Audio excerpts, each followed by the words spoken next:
listeners to BizBlend podcast, where we go beyond business talk and dive into the mindset, resilience, and human stories that shape how we work and live.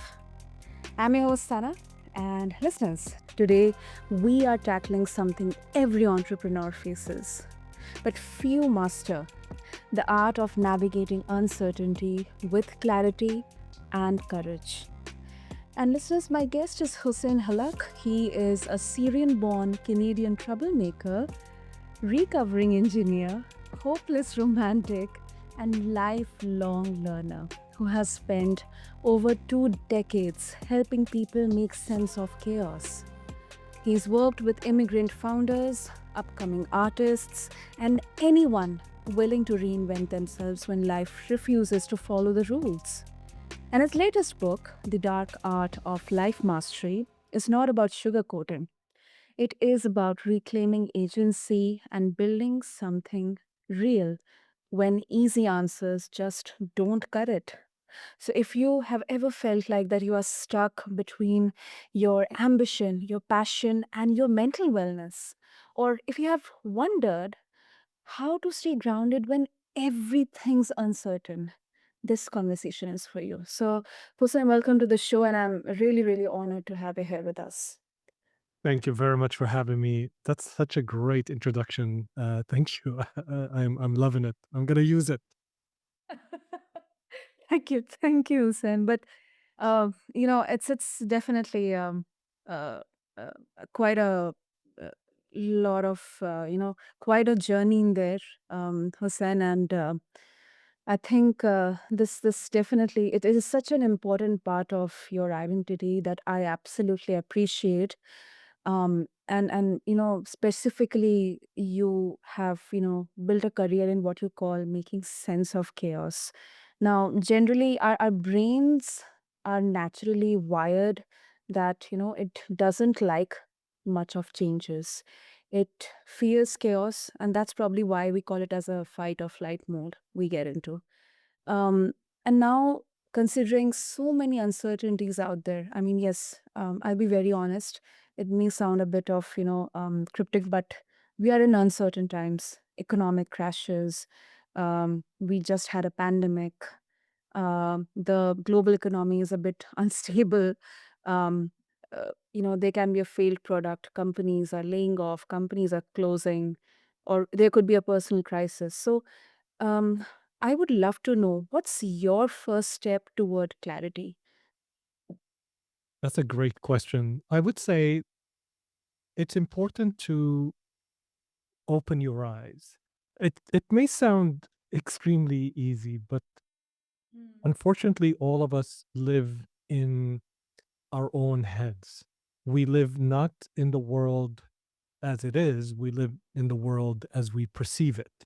So it's our thoughts about the world that dominate our thinking, not the world itself. So it may sound easy.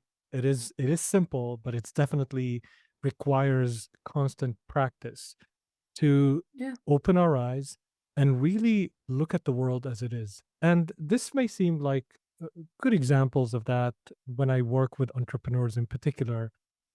An Mhm. entrepreneur is someone who has most entrepreneurs have a grand vision of something they want to build, something they want to accomplish. And a lot of time that vision dominates their being. That's all they can think Mm. about. And it's extremely important because it drives them forward. However, Yeah. your vision of a successful company doesn't make the company successful. You have to look at reality. And in reality, you may be just at the first few steps. You're talking to customers. Some entrepreneurs listen to what they want to hear instead of listening to what actually people are telling them. So it's kind of like looking for the answers that we like rather than examining the answers as they are. So it may sound as something that is as simple and easy as opening our eyes and really start training ourselves to interact with the world as is and distinguishing between our thoughts about the world and the world as is. That is the first step to clarity. Hmm. Hmm.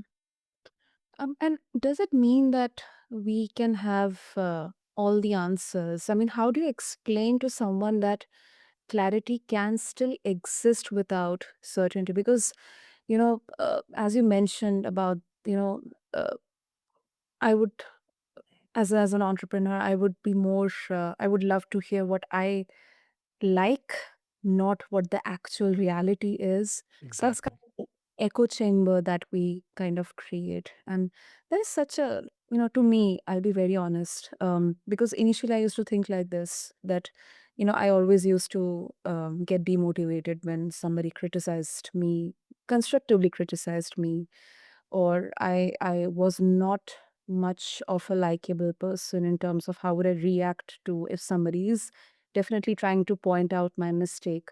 But then gradually with the, time, with experiences, with maturity, I have adopted this practice to, if I'm wrong, then yes, I'm wrong. I have made a mistake and I will rectify. I will learn from those mistakes. I will rectify.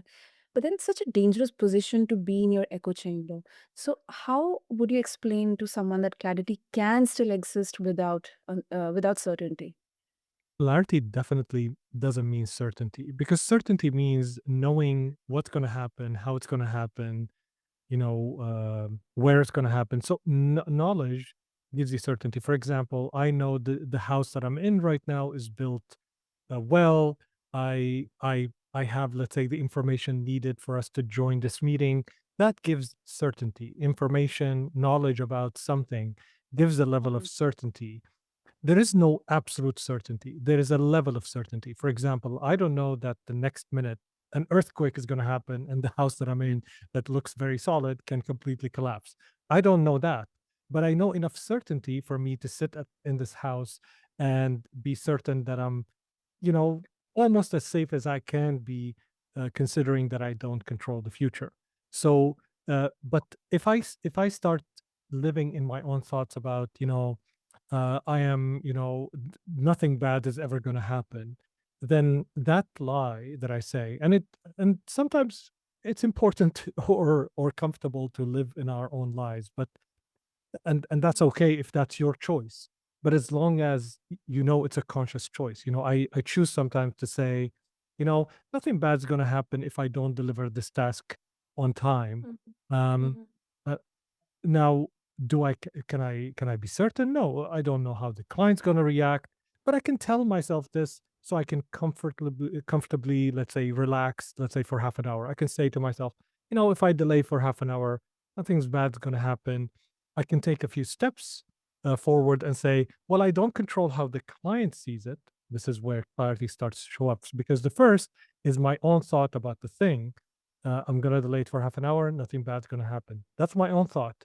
I know I'm going to mhm, delay it for half an hour because it's a choice, but my choice to believe nothing's going to happen is my own choice. So instead of doing that, I can move one step towards clarity and I can say, well, I don't control how the client's going to react or how the other party that is waiting for this is going to react. So why don't I take it?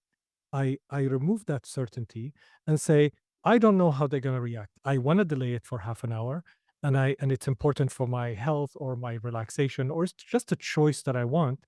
So let me take another choice and move closer to the certainty of nothing bad's going to happen. So I send a message and I say, hey, I'm going to be late for half an hour, just letting you know so that you can arrange. And now that I've created knowledge for the other person, there's some sort of level of certainty. So the difference between the first step and the first condition and the second condition is I didn't drown in my own delusion or my own thoughts about the matter. I actually looked at the matter with clear eyes, and I knew what I can control and what I can't control, and then I took some steps towards making sure that that exists. It may seem like a simple example, but if you start training yourself, and that's my whole conversations with entrepreneurs, is what we concern ourselves with is big things, finding the love of our lives, finding purpose, and all of these things that are big.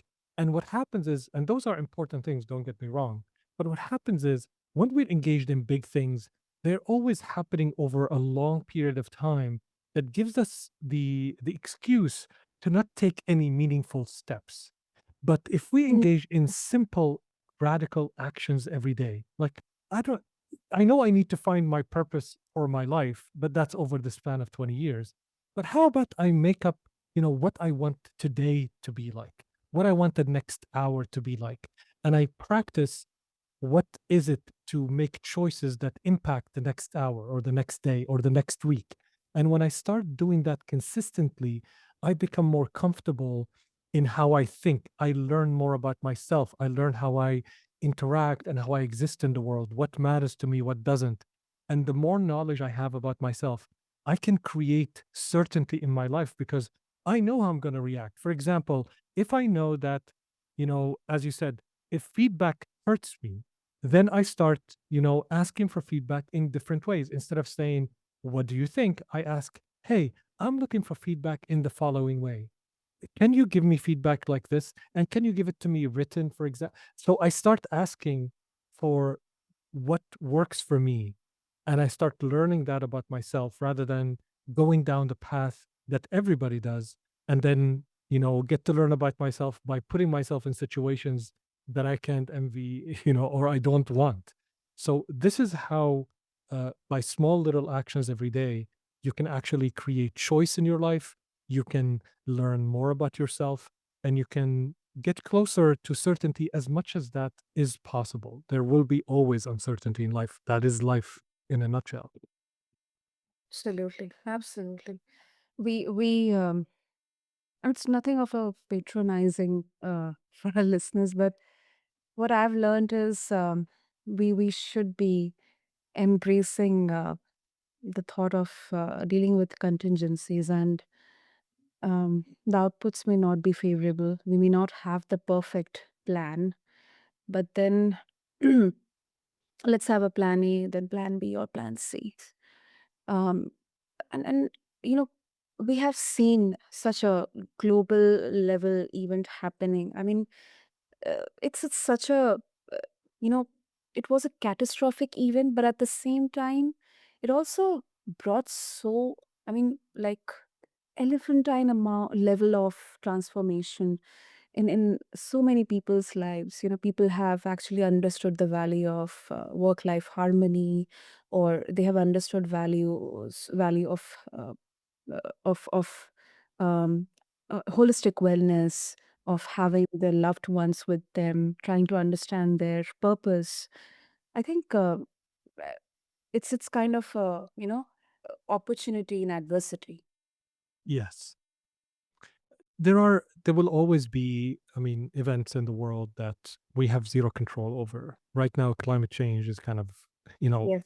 ripping through our planet, and it will have, unfortunately, catastrophic impact over several years. We have the rise of different, fascist ideologies around the world, which are kind of impacting how we do business, how we do life, and how we think about the world. What matters is what you can, let's say, what your choices, because is you can't control these kind of things. Things are going to happen, and things are always going to happen that you have zero control over. What you can think about is who do you choose to become when you're faced with this. For example, the pandemic happened, and you can choose to become someone who's isolated, afraid, and there is nothing wrong, by the way. Like those are your choices, as long as your choices. I am a big advocate of, as long as the choices that you're making are yours, and they impact your world. However you want them to impact your world, and they don't impact other people's world in a negative sense, in that it takes away something from them, then you're fine to experiment and explore those choices and what they mean to you, because that's how we learn. But if who you choose to become really is is needs to mean something for you, because a lot of times we're trained and we are let's say, nurtured into becoming or acting in ways that adhere to social norms, adhere to cultural kind of background, adhere to how we want the world to perceive us. But I would argue that the most important thing is how we perceive ourselves. who are you, and who do you want to become in your own eyes? These are the key Mhm. questions we don't really ask. We are so busy trying to appeal to a world that doesn't care about us and doesn't even recognize we exist. And we have to work sometimes years, to become recognized by a certain group or a wider group. And we consider that success. And that can come as number of followers, how much money you have, where do you live, all the kind of things that are social proof to prove to others that here I am successful, or I have, made it, and I have achieved something. So recognize me for it, even showing up on podcasts and stuff like that. But the key Yeah. question that we forget, and sometimes we take a long, long time. You see someone, let's say, reaching 40s or 50s, or sometimes at the deathbed, considering what have I really lived the life I want? Have I really lived the life of my choosing? And most of the time, people haven't, because we're influenced by how other people measure success, how the collective measure success. So that is, I would argue that it's the most important question that you need to ask. What matters really to you? What is the one thing that matters most than anything else to you? And if you don't know it, that's the thing that you need to get busy discovering what that means. Totally, totally. And here also a few of listeners would say, but I mean, yeah, of course, um, uh, we success isn't something that can be externally or should be externally validated, or someone else's, you know, uh, metrics or expectations. But then, uh, you know, can meaning and money truly coexist? 100%. Money Mhm. is nothing. There's nothing wrong with money and having toys and stuff like that around, and the stuff that you care about. Nobody can tell you what you should care about. That's what makes us so special and individual. Um, and that's fine as long as it is your choice, as long as you didn't fall into, the path of that's what others value and therefore I should value. A lot of times, that's, in my opinion, the main reason why we see people that are lost, people that are supposed to have everything and they behave as if they have nothing. I'll give you an example. I mean, we can use a very, very prominent example. Elon Musk is the richest man in the world. Has Mhm. has I would say 7 years ago or so, or maybe even before the pandemic, he was seen as the real life Iron Man. He was seen as someone who birthed these incredible companies, even though he didn't. But he was hailed as the smartest person among us, the person we look up to. And look where he Yep. is right now. He has more money, he has more influence, but he doesn't have the approval. And he seeks like someone. I mean, even I don't ask for approval the way he asked for approval. Not that I'm the measurement or nothing, but this is someone that doesn't need anything from the world, but he acts like he needs everything from the world. He wants validation from the people around him. He wants people to accept him. He's like, that is honestly a pathetic way to live. Um, because if I had any like nearly the amount of, let's say, 1% of the money he has, I would never even search for money anymore or to look for. He has 200 million followers. What more do you need to prove that you have influence in the world? But that shows you that it's not enough. I mean, if Elon Musk is like that and he has all of the validation, he checked every single box, richest Yeah. man, recognition, the most influential companies. He literally got to elect or helped to elect the strongest man in the world and worked right beside him and completely had influence over any institution in the strongest country in the world. He can go anywhere and people would welcome him like a president. So he achieved every checkbox of what we consider a successful person to be, but he doesn't act like a successful person. And that makes you wonder, should I pursue these things just for the sake of being them, if at the end of the day I can achieve all of them and still not feel fulfilled? So I encourage people to reverse that.